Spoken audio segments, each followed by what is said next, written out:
মামলা যদি আমরা দেখতে পাই, এই মামলার যে প্রধান আসামি তাদেরকে কিন্তু বাদ দিয়ে কিন্তু মামলাটা করা হয়েছে। সেক্ষেত্রে আজকে আপনাদের সামনে কিছু তথ্যচিত্র আজকে দেখাবো। দৈনিক যুগান্তর, বিডিআর বিদ্রোহের মাস্টারমাইন্ড হাসিনা গড়, আনা হয় ভারতীয় কিলার গ্রুপ।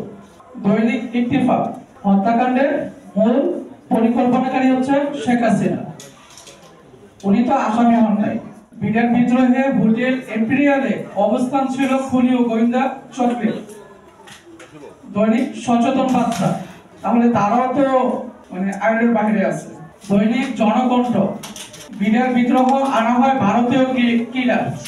দৈনিক আমার দেশ, বিডিআর হত্যার মাস্টারমাইন্ড হাসিনা গড়। এই পর্যন্ত যতগুলো তথ্য উপাত্ত আপনাদের কাছে উপস্থিত করলাম, যে প্রত্যেকটাতেই বলা হচ্ছে যে এখানে হাসিনা গড়রা জড়িত। তাহলে তারা কি এই মামলার আসামি হয়েছে? যদি আসামি না হয়ে থাকে তাহলে এই মামলাটাকে আমরা বলতে পারি যে একটি ষড়যন্ত্রমূলক মামলা। সেক্ষেত্রে আমরা সিআরপিসির 401, সিআরপিসির 494, সিআরপিসির 497 এবং আমাদের সংবিধানের আর্টিকেল 49 অর্থাৎ 49 অনুযায়ী আমরা কিন্তু এই মামলাটিকে স্থগিত অথবা আসামিদেরকে শর্তযুক্ত অথবা শর্তহীন জামিন দিয়ে আমরা একটি ন্যায় বিচার প্রতিষ্ঠা করতে পারি। কারণ আমরা চেয়েছিলাম যে সর্বপ্রথম যদি কমিশন হয়, কমিশনের মাধ্যমে সঠিক তথ্য জাতি জানতে পারবে এবং মূল যারা আসামি তাদেরকে আমরা আইনের আওতায় আনতে পারবো।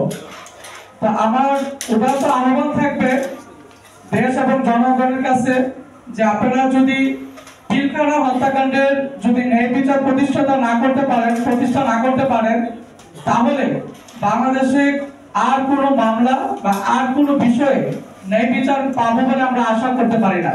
কারণ জুলাই অভ্যুত্থানের মামলাও অন্যদিকে চলে যেতে পারে। যে জেলবন্দি যে পরিবারগুলো আছে বা জেলে যে সদস্যরা আছে তাদেরকে মুক্তি প্রদান করা হোক শর্তযুক্ত অথবা শর্তযুক্ত। কারণ তাদেরকে যদি বাঁচিয়ে না রাখা হয় বা তারা যদি মামলার আওতায় না আসে তাহলে আমরা শর্ত থেকে অনেক দূরে চলে যাব। তাই উদাহরণ আহ্বান থাকবে যে তাদেরকে মুক্তি দিয়ে সিআরপিসি 401 ধারা যদি আমরা অ্যাপ্লিকেশনটা করি তাহলে কিন্তু ন্যায় বিচার আমরা যারা শহীদ পরিবার এবং যারা ক্ষতিগ্রস্ত উভয় এখানে ন্যায় বিচার পাবে বলে আশা করি।